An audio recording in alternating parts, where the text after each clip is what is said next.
Hello everyone, I'm Rebecca Cripe, registered dietitian nutritionist with Amplify by Gunderson.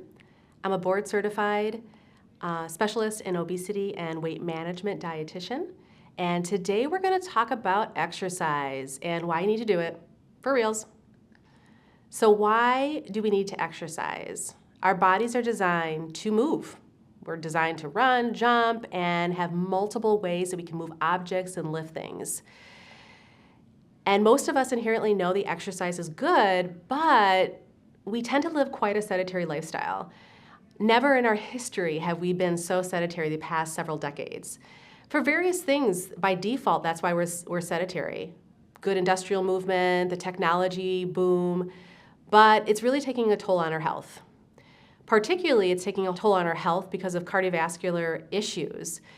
Numerous studies have shown the unfit individuals, those who do not exercise on a regular basis, are 2 to 3 times more likely to experience acute cardiovascular events or die during follow-up compared with people that are more fit in regards to their overall risk factors.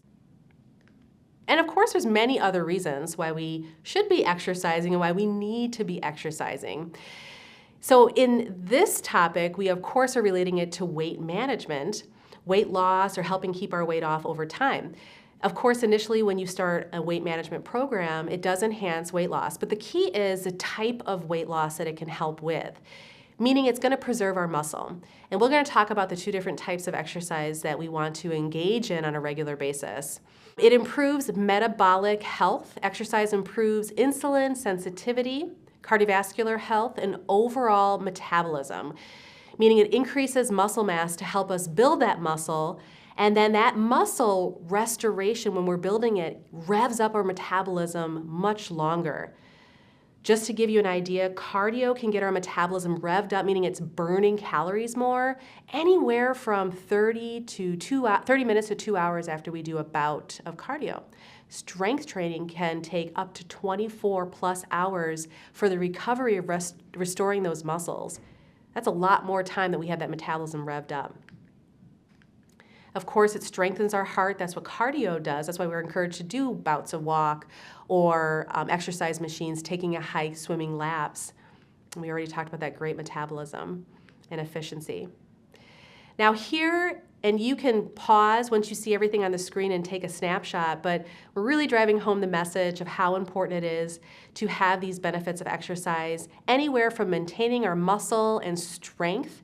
And I tell you, I work with a variety of age groups, and as we get older, which we all will, it's inevitable, it is critical in order to have good strength and stability and bone health. A lot of health issues can come from a lack of those areas.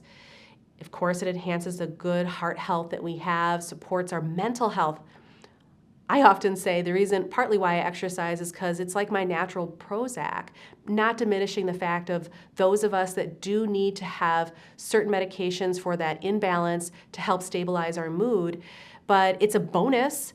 It surely helps us get through our day and manage all the stress that we have going on. Mentioned it already, helps with that balance and flexibility. It aids in weight management, and it helps improve quality of life. Energy, we all need more of that, and just a sense of self-efficacy, feeling better about the ability to do the things that we want to do throughout our day. So in regards to medications, exercise also is critical while taking these medications. It does reduce the chance of losing muscle mass. It's a significant aspect of losing rapid weight, and especially if you're not eating adequately and appropriately. It is shown you can lose as much as 15 to 40% of your muscle if you're not exercising, is one big factor in here. And that's pretty clear in the research. So the types of exercise that are out there, and let's just clarify, what does exercise actually mean? It provides structure, intentional physical activity that improves cardiovascular fitness, strength, flexibility, and mental health. It is especially important for maintaining physical fitness and achieving specific health or performance goals. Increasing movement throughout the day helps reduce sedentary behavior, which is linked to various health risks, as we were talking in the previous slide. So when we talk about that intentional, structured movement, we look at frequency. How often are we doing it throughout the week? the duration of time we give. I've worked with people who start it and they only start off with 2 minutes or 1 minute for various reasons. We're going to talk a little bit about why that might be helpful, but that's something. That's something better than nothing at all.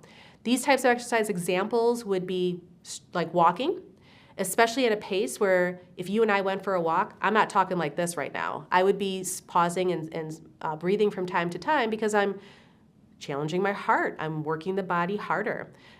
Biking, elliptical, weightlifting, yoga. There's so many different types of yoga that could be used for either stretching or getting that heart rate up for a period of time. But the big thing is getting the heart rate up to a moderate pace at least, that you're focusing on that breathing. It's hard to have an easy conversation. You're working your body.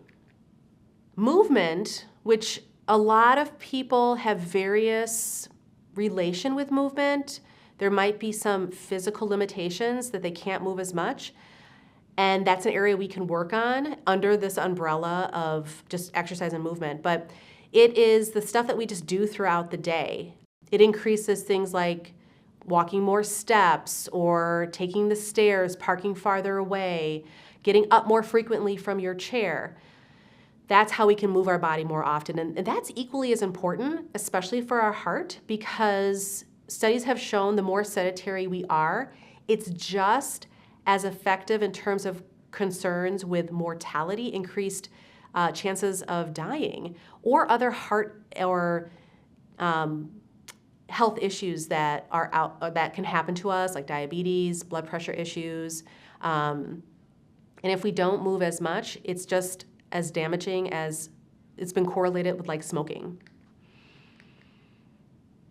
The other part is stretching. The research has gone back and forth, and now what we know is there's a lot more positive components of stretching that are important. And think about that.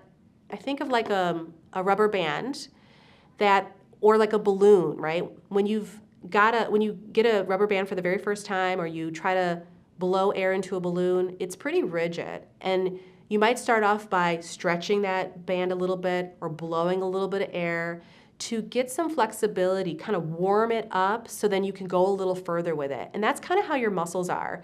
If your muscles aren't warmed up and then you go right into some exercise, that can really affect its flexibility, and it can lead to potentially some issues with injury, pull, strains.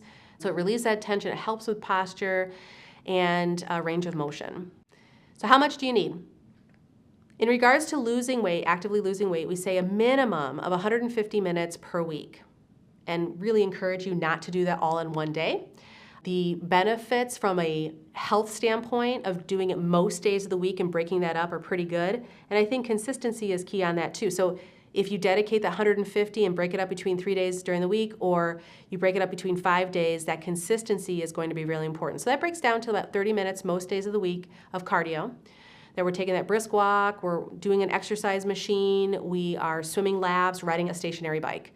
Then twice a week, we encourage strength training. And basically, strength training is using all your major muscle groups, so not isolating them. That's another thing that can lead to more pulls and strains. So what I mean by that is when people actively lose weight, there's certain areas that they don't like, and they want to just spot reduce that area. Maybe they just do core exercises because they don't like the way that their belly's looking. Maybe they don't like some of the excess skin that's underneath their arms, so they're just going to do triceps or bicep stuff. But every muscle's connected.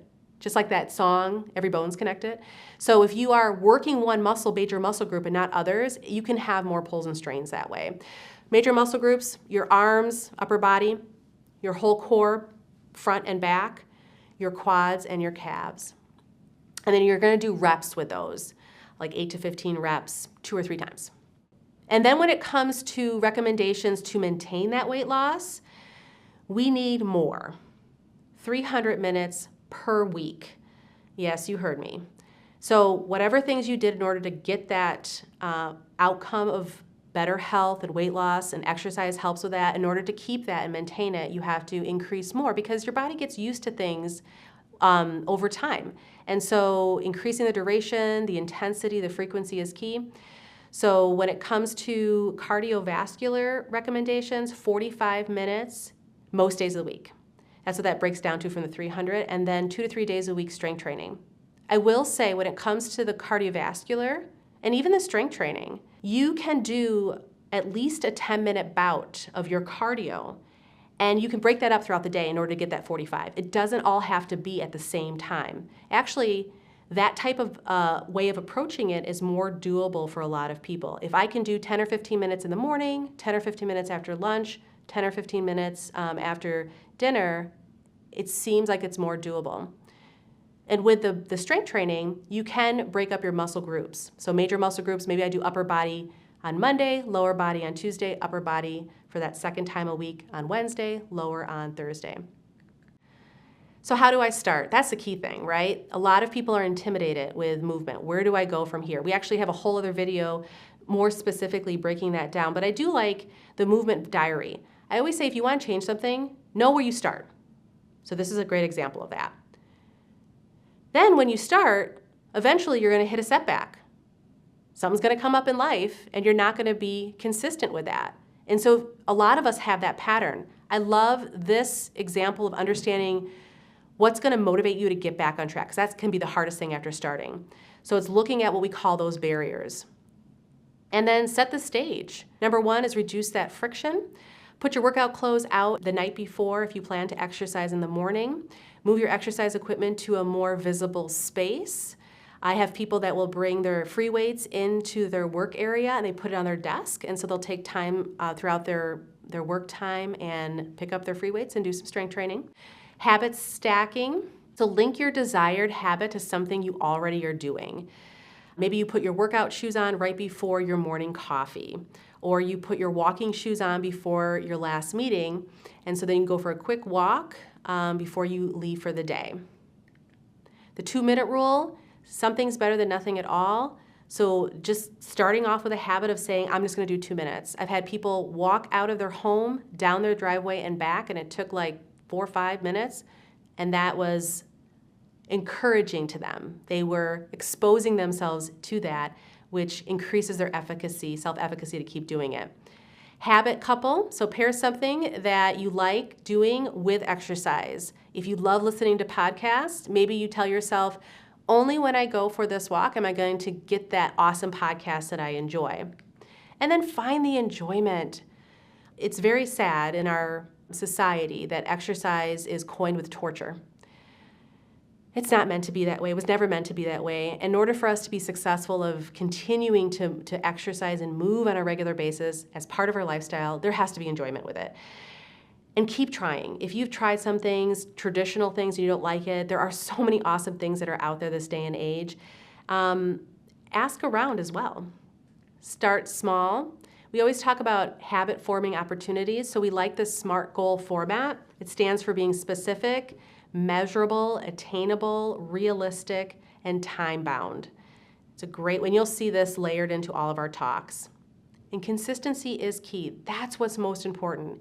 I had one patient that just started strength training alone once a week, and she's done that now for 2 months.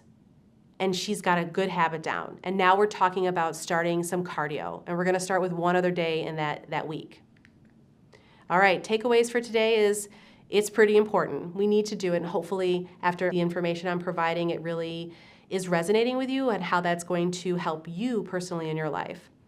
Aim for 150 minutes per week, and how can you break that down at least a 10-minute bout, eventually to help with that cardio piece of it. But start small and build over time. Something, again, is better than nothing at all. All right, that is the end of our topic today on exercise and how it's important for you. Thank you so much for spending your time with me, and I hope you have a great day.